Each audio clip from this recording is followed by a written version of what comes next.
Well, good morning and welcome to the Unitarian Universalist Church of Annapolis. My name is Ken Apfel and I'm your worship leader for the day. If this is your first time or your thousandth time here, welcome. At UUCA, we're engaged in a lifelong journey of connection, learning, service, and spiritual growth. And we're so pleased that you're joining with us today. If you're visiting today for the first or second time, or if you've been away for a long time, please identify yourself in the chat so that we can welcome you more fully. And if you are new, I would urge you to fill out one of the online newcomers cards that's available. Following today's service, we're holding one of our Inquirers classes that's specially designed for newcomers. And today's class is a dialogue with our ministers, with answers to your questions about our beloved community. At UUCA, we celebrate the inherent worth and dignity of every person by inviting people to bring their full selves here, their lived experiences, their identities, their faith traditions, and their stories, all part of our beloved community. And now it's time to turn to worship. Let's begin today's service by reciting together our covenant. Love is the spirit of our people, and service is our call. To build the beloved community, to seek fuller truths in love, to dwell together in peace, to offer aid and affirmation, and to live for one another. This is our covenant. Our covenant contains these words: to seek fuller truths in love. How do we seek these fuller truths? Our theme this month is story, and the stories that we all carry inside ourselves. And today we'll hear about some of the dangers of a single story. How can we broaden our story as part of our efforts, as our covenant says, to seek fuller truths in love? The George Floyd murder and trial affected all of us, sometimes in very different ways, often because of the stories that we carry in our own lives. How can we broaden our story and move forward and seek fuller truths in love?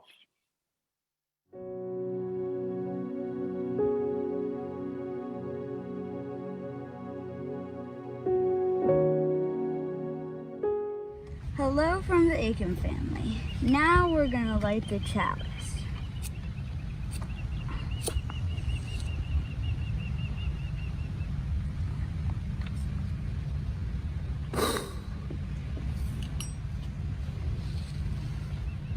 We light our chalice today with words from Chimamanda Ngozi Adichie. The single story creates stereotypes. And the problem with stereotypes is not that they're untrue, but that they are incomplete. They make one story become the only story.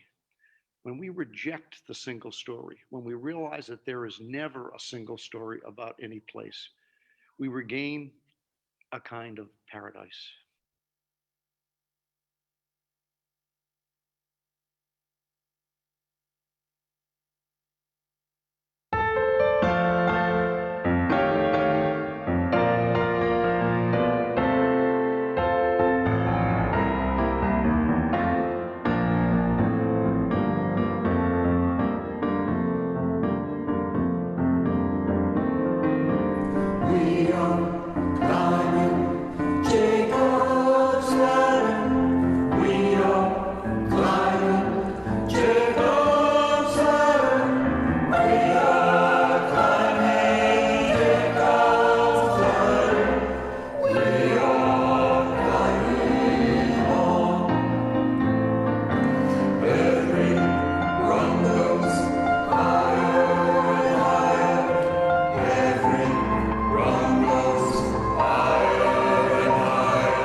Good morning. Every community faces difficult moments, and how they act in those moments make a huge difference. Throughout human history, people often met those moments by coming together, learning more, listening, thinking, feeling, and often making a decision. We do this in our families when someone gets hurt. We do this in our church communities when we decide to call a new minister or change our church home. And we do this together in society. One place we do this in a society is in our courthouses. Though things seem serious and formal or fancy in courthouses, in the end, it's not that different. The courthouse is a place where some people share what they understand to have happened, and other people listen, think, feel, and decide what should happen. Sometimes the deciders are people in the community, people just like the adults in your home or people in our church. And sometimes they are people with a deep knowledge of the law. Those court decisions only make a difference to those directly involved, and people don't really hear about those court decisions. Every once in a while, though, there are decisions that affect all of us. For example, the court has made decisions about how people are treated, who can get married, and even how to define what a person is. Those court decisions express our values and culture as a people. Sometimes court decisions make the laws or big rules, and we are expected to follow them. Remember, the people who make decisions in the courthouse are people just like us. Sometimes those decisions have been wrong and have hurt people. It's hurt our whole nation at points. Some decisions have said that people were less important than others, or that they weren't really people at all. In 1857, Dred Scott versus Sanford decreed a slave was his master's property and African Americans were not citizens. So the rights and privileges offered by the US Constitution were not meant to include them. In Plessy versus Ferguson in 1896, there was a case that ruled that segregation based on race was legal to keep everyone separate. Other decisions said that each person mattered and each person should be treated fairly. Brown versus Board of Education in 1954, the court ruled that having separate public schools for Black students and white students was unconstitutional. And in 1967, Loving versus Virginia, there was a decision made that states could not prohibit interracial marriage. 16 states that still banned interracial marriage at that time were forced to revise their laws. Today in our service, we are talking about a court case from last week called the State of Minnesota versus Derek Chauvin. In this case, former police officer Derek Chauvin was guilty for the murder of George Floyd during an arrest in 2019. Guilty means that people decided in the courtroom that day, they believed that there was enough proof that what police officer Chauvin did in killing Mr. Floyd was wrong. Mr. Chauvin will go to jail. This case demonstrates that law enforcement officers cannot expect immunity from the consequences of their actions, or in other words, they can get in trouble if they hurt someone when they shouldn't have. Many understood that this decision meant that Black Lives Matter. Though it is the people in the court that make the decisions, what we do makes a big difference. Whether we march to lift up our values, pray, ask for new laws, write books that change people's minds, we shape what is important, valued, or held sacred.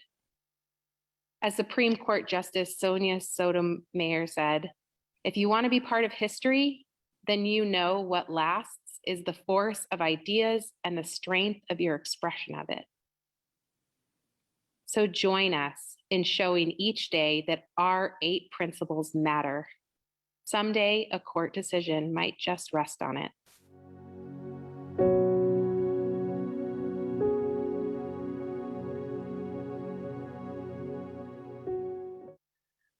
I watched every moment of the trial. I relished the parts that seemed so hopeful, that Chauvin was so out of bounds as to be guilty of murder. But like most of you, I dared not hope. I could not imagine a Minnesota jury finding a police officer guilty of murdering a Black man.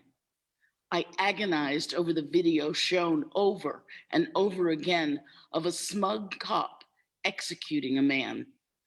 I paced when the video showed George Floyd in the store, alive, vibrant, and totally unaware of that which we all knew was coming. I second guessed the prosecution. I disparaged the defense. I looked on with disgust as Chauvin sat in the courtroom, taking constant notes and showing no emotion. When it was announced that the jury had reached a verdict, my husband and I sequestered ourselves in front of the television, waiting for the results. And when the jury said guilty, 3 times they said guilty, I burst into tears.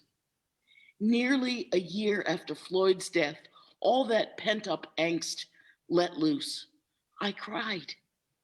Eventually, I put myself in the shower to cry without my husband worrying if I was all right. Sobs from the gut, sobs from the heart.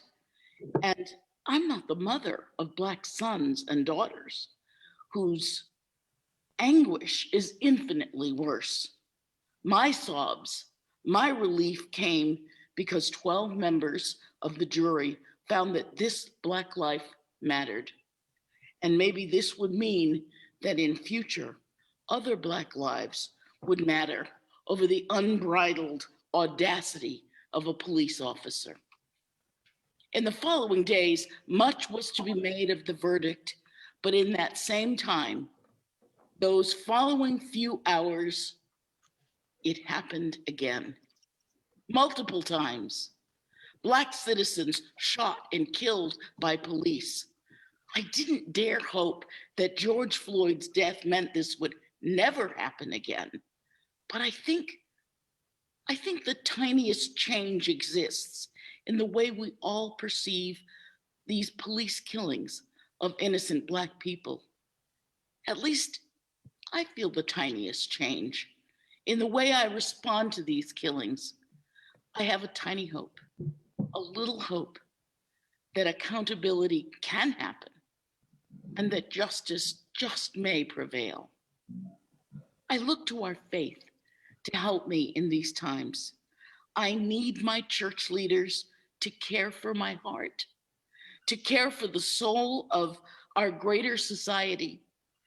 I chose the Unitarian Universalist faith because I knew that a liberal theology had social justice at the forefront. It is important to understand that for people of color, watching the trial and hearing the verdict and realizing the aftermath is not just a significant event, but it is visceral, it is psychic, it is emotional. And my story isn't over. We still have sentencing and DOJ investigations into St. Louis and Elizabeth City and other rogue police departments. I will still need the pastoral guidance and counseling of my church leaders and the community, which we call beloved.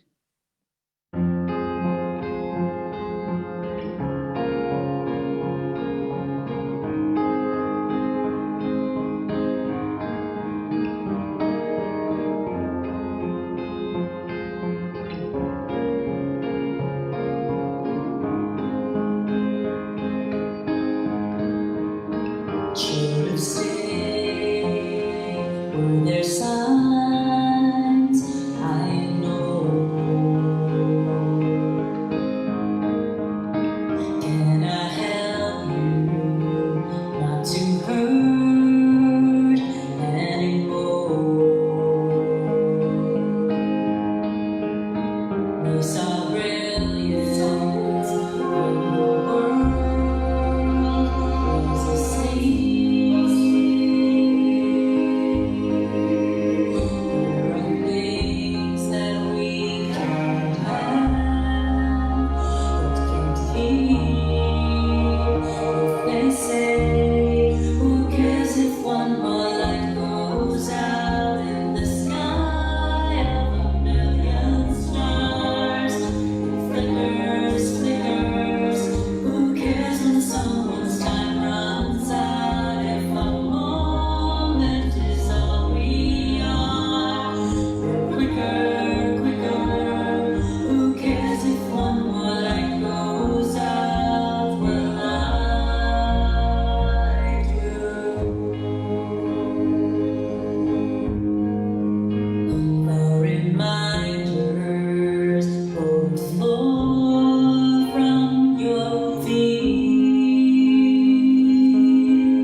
It flickers, flickers.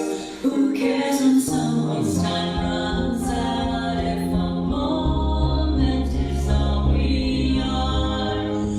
Quicker, quicker. Who cares if one more light goes out? Well, I do. Who cares if one more light goes out?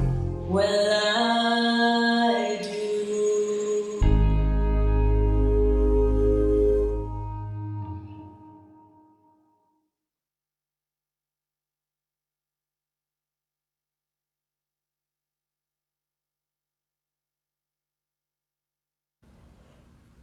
Chimamanda Ngozi Adichie shared in her TED Talk this: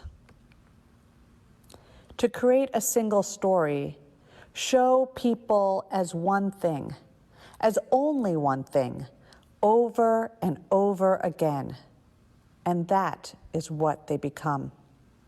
It is impossible to talk about the single story without talking about power. There is a word, an Igbo word, that I think about whenever I think about the power structures of the world, and it is Nkali. It is a noun that loosely translates to be greater than another. Like our economic and political worlds, stories are too often defined by the people of Nkali, how they are told, who tells them, when they are told, how many stories are told, are really dependent on power. Power is the ability not just to tell the story of another person, but to make it the definitive story of that person.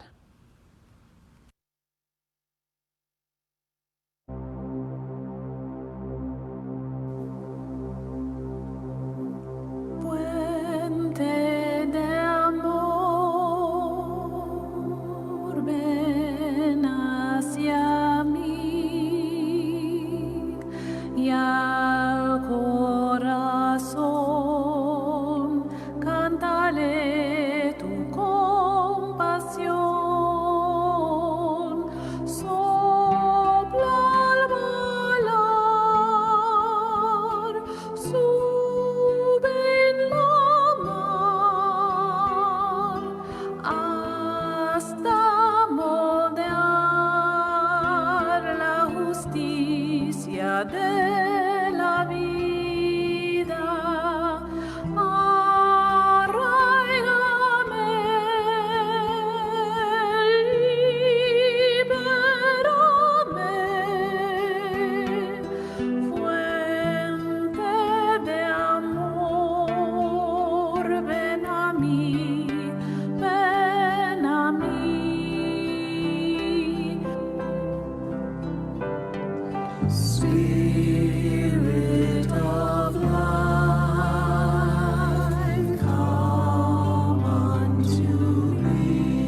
I dared not hope. I dared not hope is what Jane shared with us earlier. We could understand what she meant. Many of us experienced it too. History has shown that in America, human lives, Black, Brown, and Indigenous lives in particular, are expendable.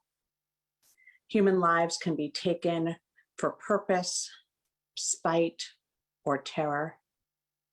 There's been the terror of the lynching tree, the stops on the road.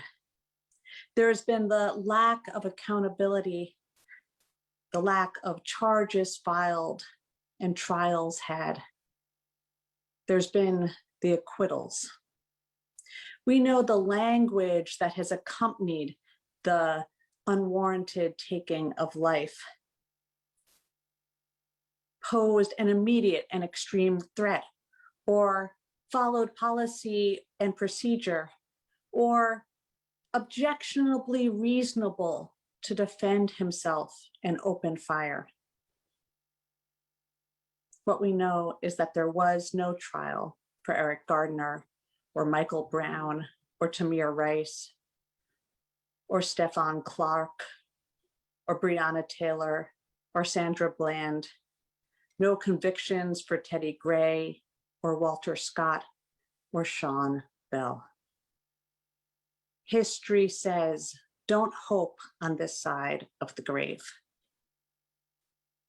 Then last Tuesday, we got the news.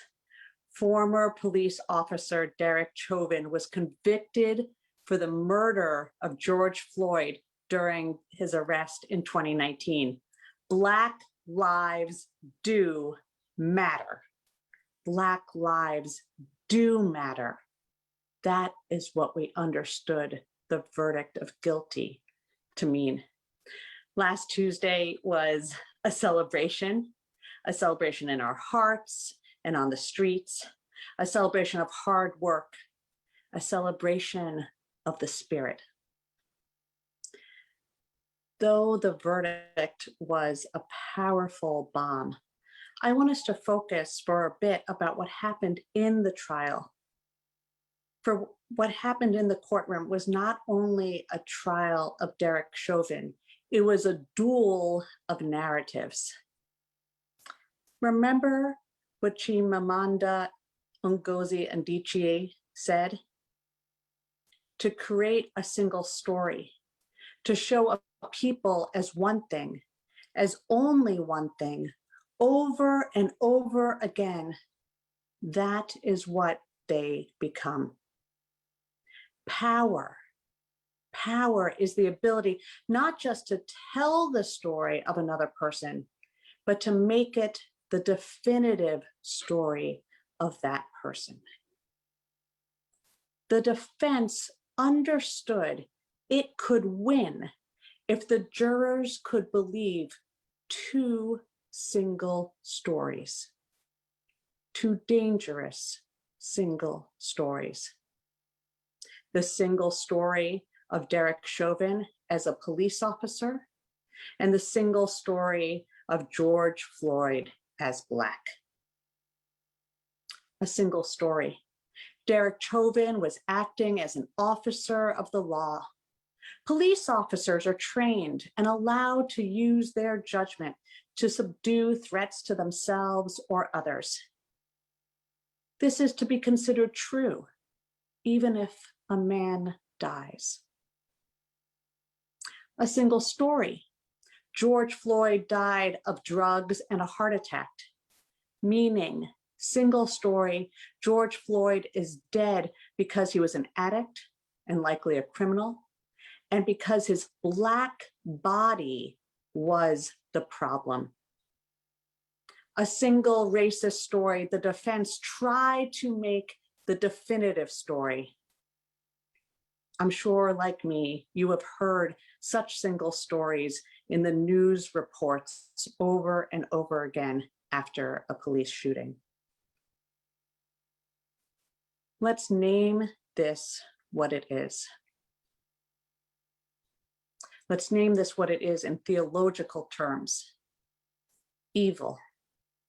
Slowly and willfully suffocating a person without even a flinching of one's conscience is evil.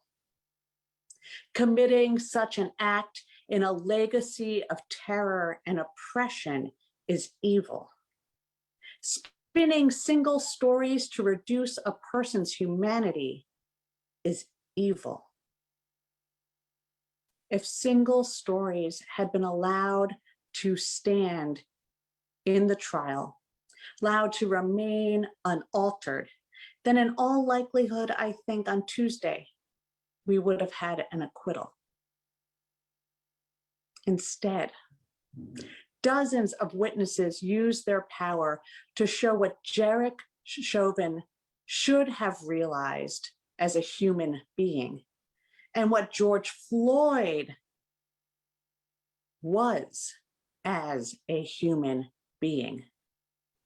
Many testified that this arrest and murder impacted them.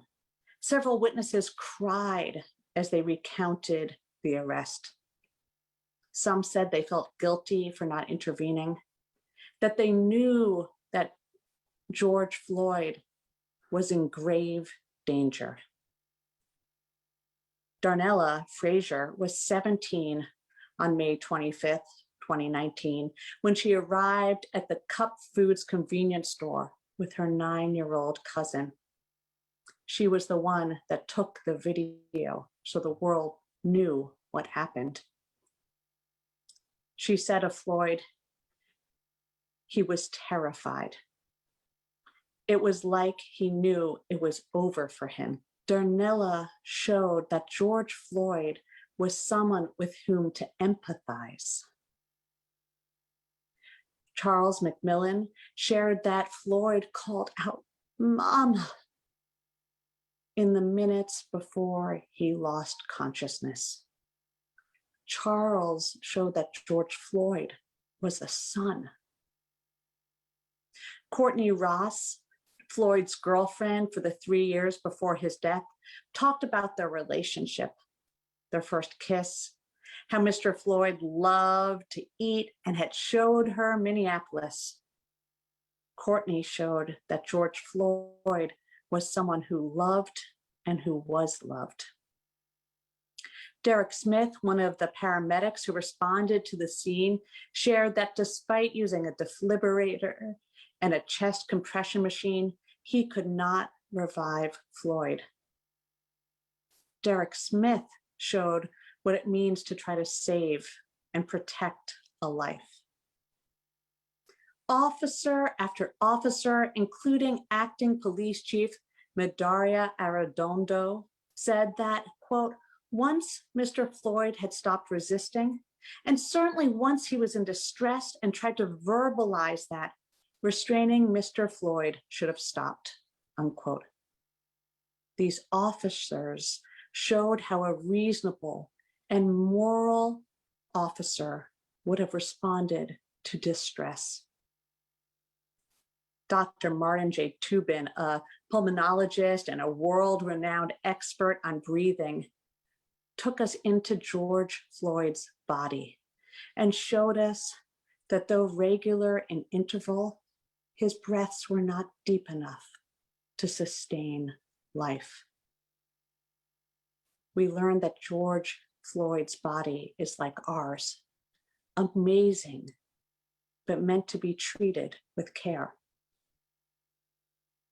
The dangerous single story was defeated last month.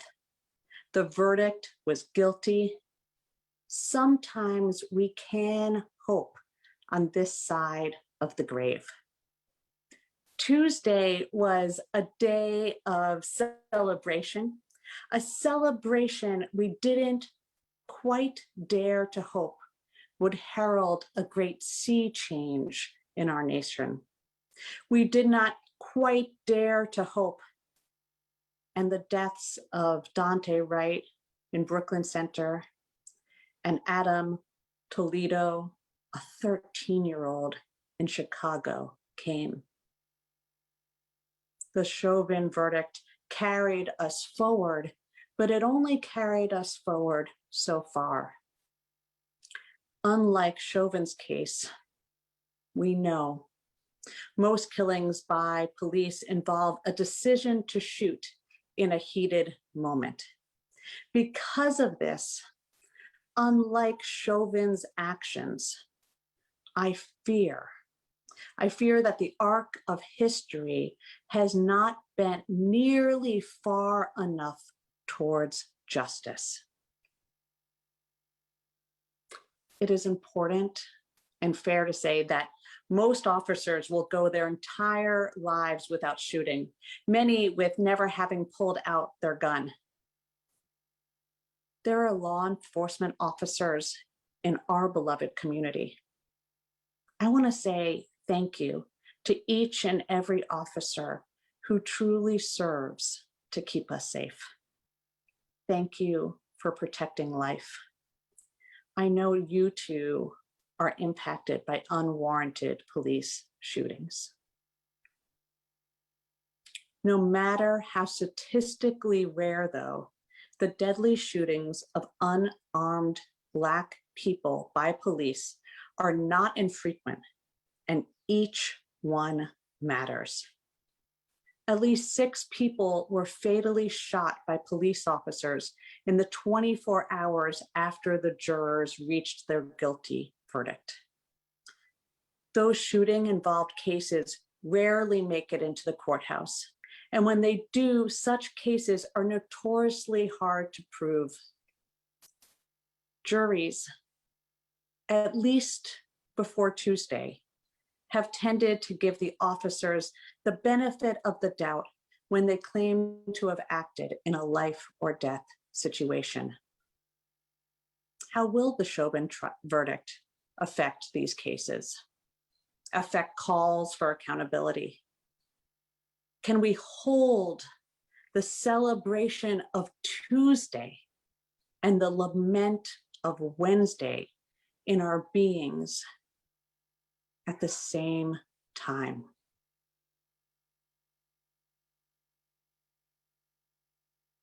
Jane, who I begun to believe is one of our lay theologians, answered this question beautifully when she said, "I didn't dare hope that George Floyd's death meant that this would never happen again. But I think the tiniest change exists in the way we all perceive these police killings of innocent Black people. At least I feel the tiniest change in the way I respond to these killings. I have a tiny hope that accountability can happen and justice may prevail." Perhaps when we face evil and find their humanity, find their solidarity, then that place of juxtaposition is the birthplace for change, the birthplace for hope. Jane's words mirror some key messages in James Cone's The Cross and the Lynching Tree. In his final work, Cone, who was one of my favorite seminary professors, highlighted the engagement of Black Americans with 2 key symbols of terror: the cross as a means of terror in Jesus's day, and the lynching tree, or you could say the police interaction, as a means of terror in the United States. Black Americans could not afford to look away from such symbols. Cone writes that artists and writers have made lynchings, or in recent years, police shootings, a dominant part of their work. And most have linked Black victims to the crucified Christ as a way of finding meaning in the repeated atrocities in African American communities. Black preachers emphasize the cross significantly more than their white peers. Cone highlights that Martin Luther King Jr. saw the cross as a symbol of strength and courage, the ultimate expression of God's love for humanity. Why? To put it succinctly, in Black liberation theology, in moments like Jesus's crucifixion and George Floyd's execution, it is there above any other time that God is with the oppressed. Remember when I shared with you last month that the most powerful word in theology is with? The cross, the lynching tree, the American sidewalk. It is the juxtaposition place where evil faces faith. Faces faith with a promise that the result of that face-off will be the outcry for justice, an outcry that will lead to the birth cry of a new, more justice-seeking life at its term. For me, the with that gave me faith were the millions who took to the streets last summer to say that George Floyd's life mattered. For me, the with were the people in the courtroom who spoke powerfully to his full humanity. When you look unflinchingly into such moments of evil, in what do you put your faith? What inspires you to be resilient and hopeful?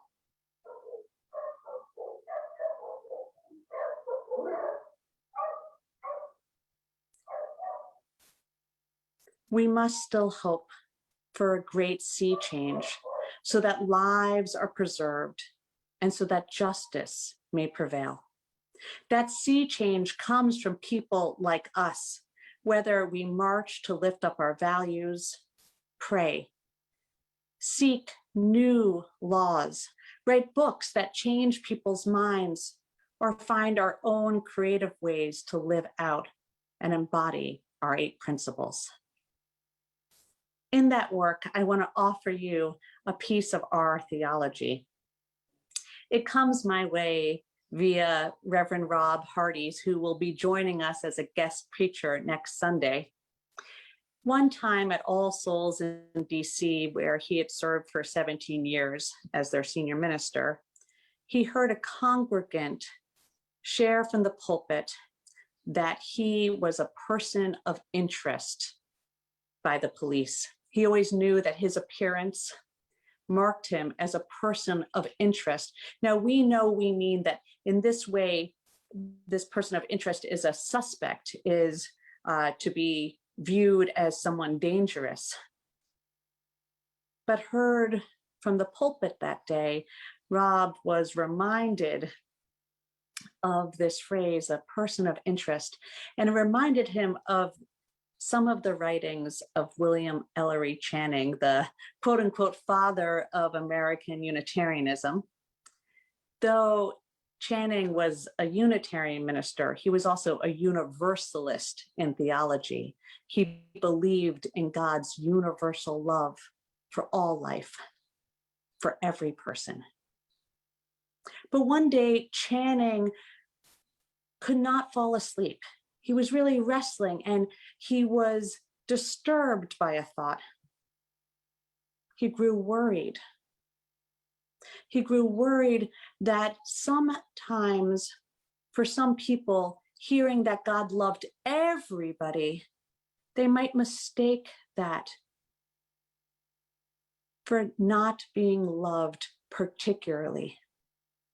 What Channing understood about God was God loved everybody, but God loved everybody particularly, loved each person in their full humanity. I offer this to you because we too, when we are facing moments of evil, must remember to love and know each person particularly, must make them a person of interest to us. And by that, I mean many things, but amongst those things, I mean, we must take the time to know and speak the full story of their lives. We can embody this theology by loving people in particular. And when the time comes, being able to speak about their lives in the fullest of ways, and thereby resist the dangerous single story.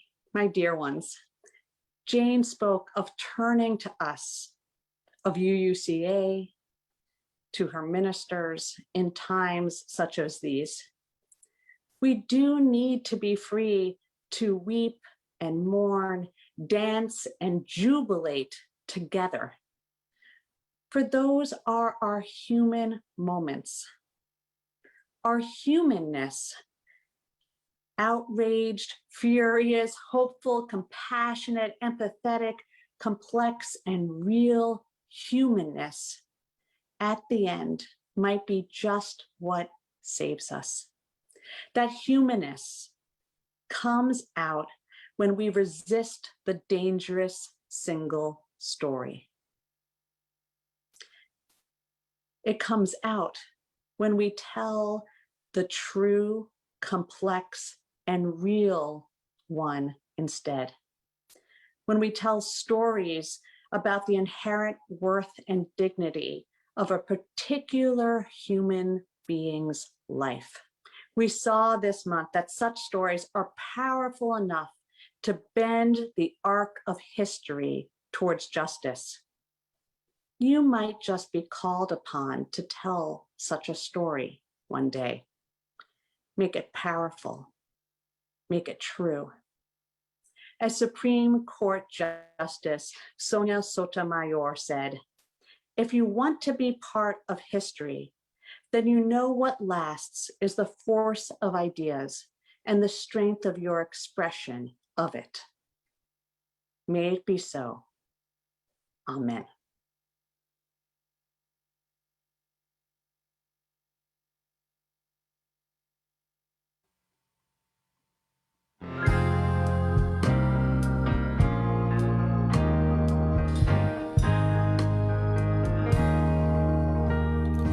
There will be mountains that I will have to climb, and there will be battles that I will have to fight.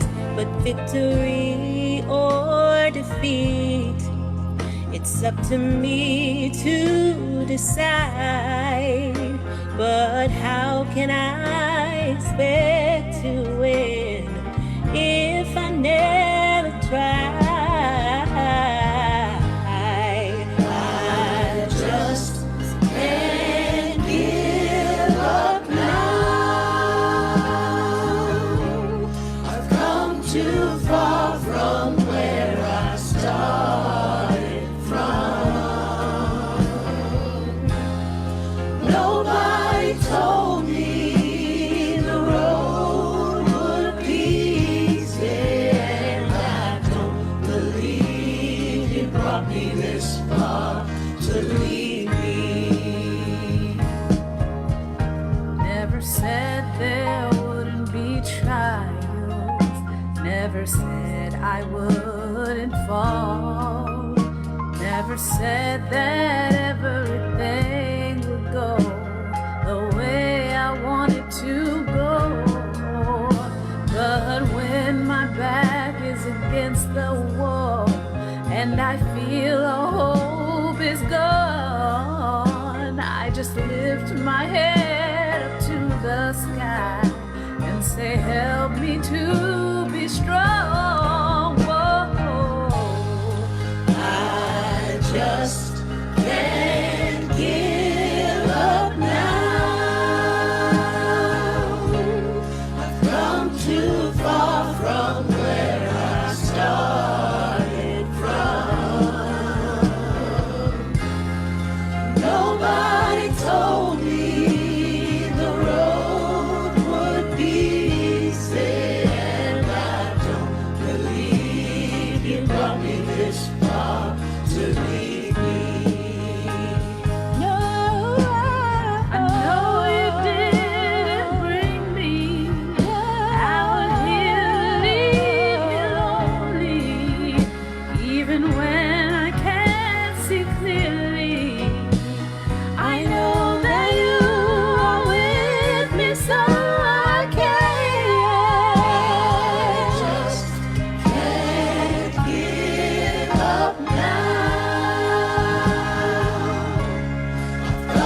too far from where I started from. No one said it would be easy. Nobody told me the road would be easy.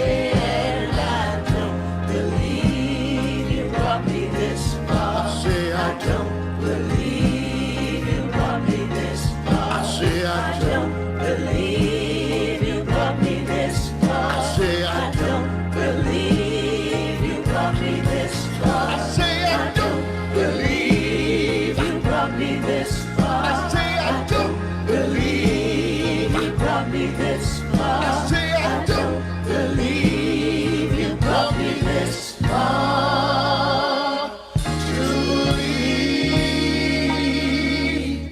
me.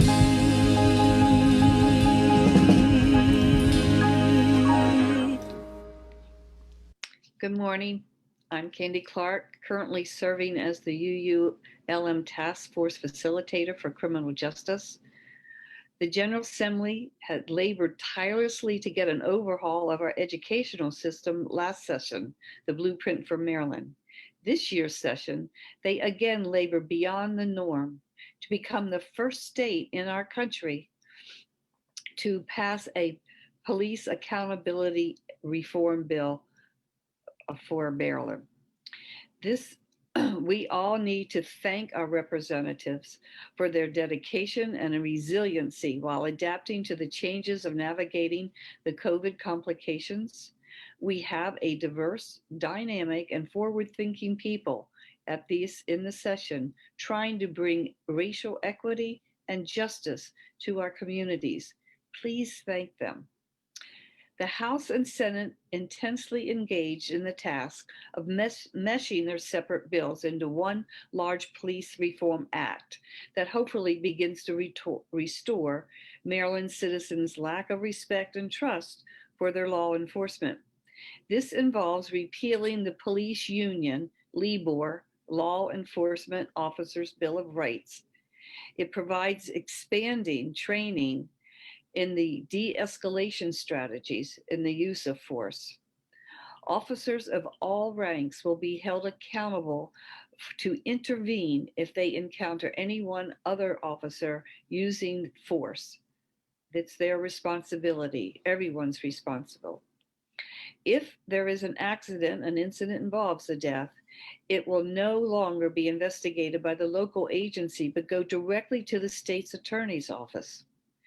One of the most egregious policies of the past has been LEBOR's process of handling citizens' complaints.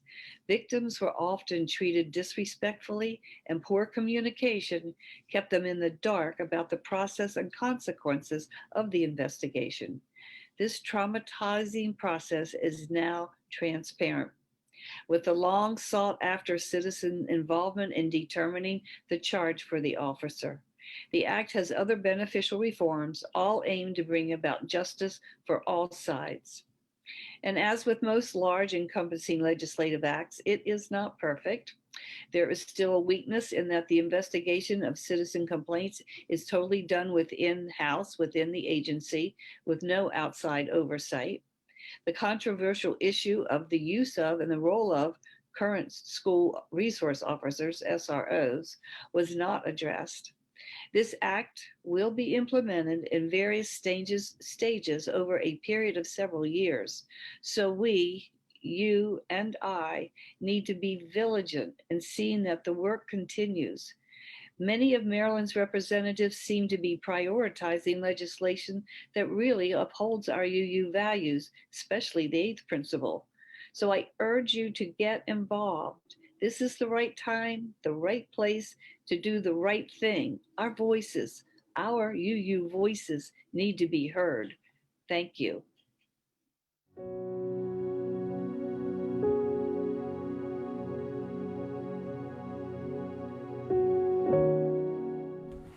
And thank you for your love this morning, because we need it.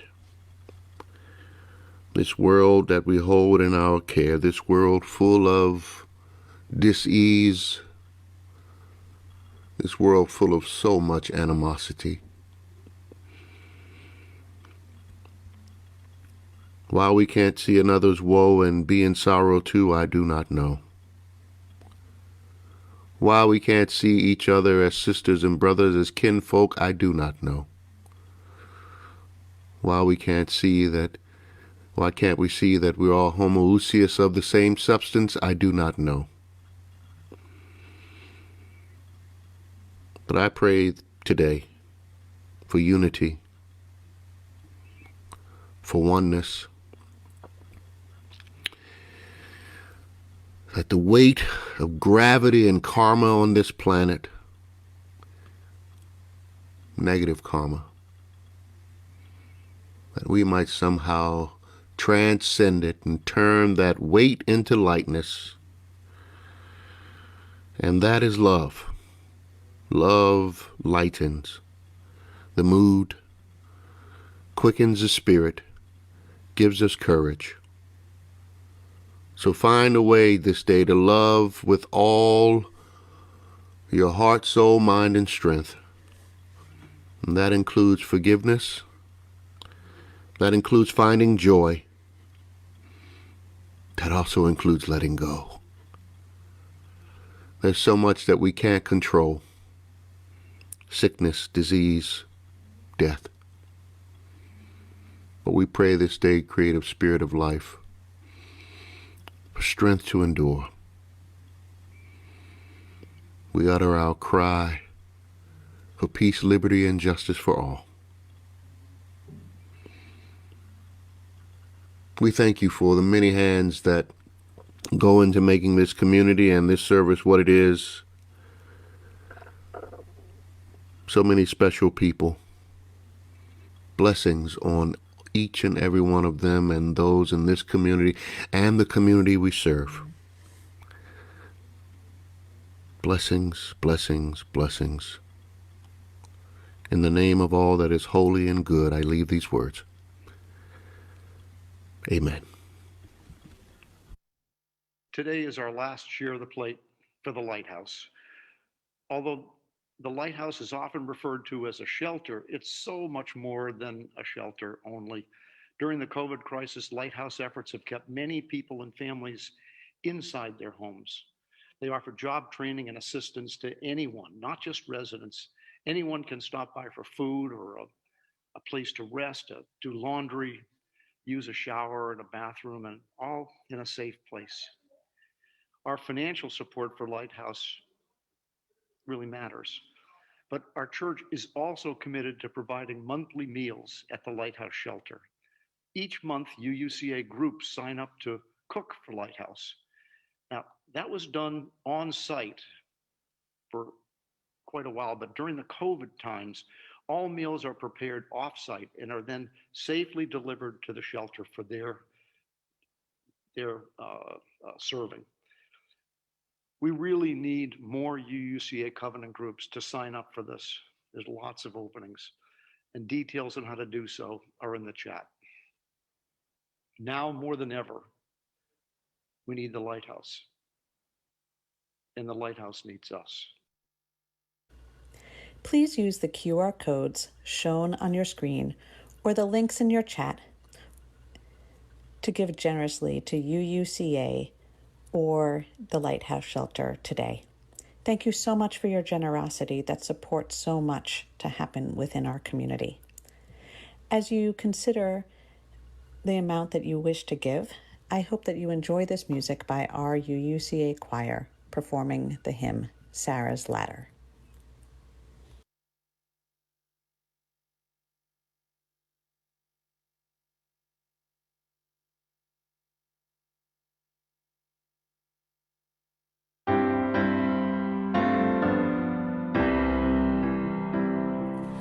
We are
beings suffer, they torture one another, they get hurt and get hard. No poem or play or song can fully right a wrong inflicted and endured. The innocent in jails beat on their bars together. A hunger striker's father stands in the graveyard dumb. The police widow in veils faints at the funeral home.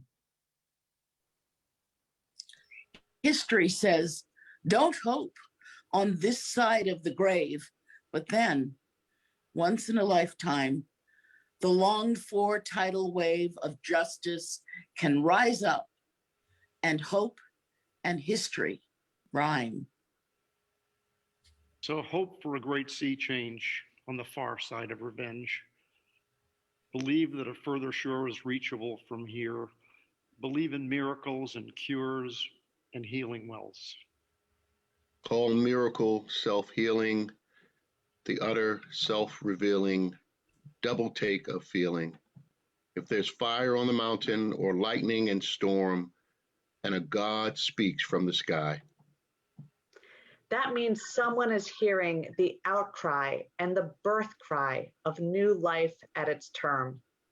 It means once in a lifetime that justice can rise up and hope and history rhyme.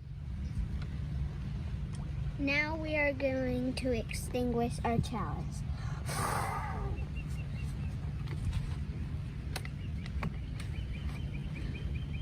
Bye. Please join us in singing I Know I Can, words of the English School.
Thank you everyone so much for being here today. And I hope you'll strongly consider staying around for our after-hour discussion on our personal experiences and reactions to the Chauvin trial and how we want to use this moment to figure out how to live out our 8 principles in our lives and within our community, both at UUCA and also in the wider community.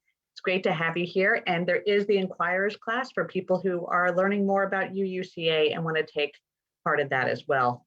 That's in a separate link. You'll have to switch Zoom accounts. But thank you all for being here. It's incredibly wonderful to be together this morning.